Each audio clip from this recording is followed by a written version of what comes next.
Salam əziz izləyicilər. Hər kəsin orucu qəbul olsun inşallah. Bu günləri biz badımcan çıxartması elədik. Pomidor, badımcan, soğan. Öncədən badımcanı soyduq, doğradıq. Biraz su döktüm duza. Belə islatdım onu. Sonra da qızardanda qəşəng sıxdım. Soğanı qızardırıq.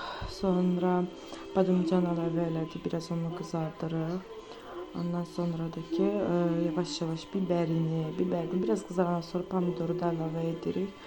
Adətən mən kartuşka vururdu. Bu dəfə vurmadım. Siz necə edirsiniz? Çıxartmaya kartuşka əlavə edirsiniz. Kommentariyada yazarsınız.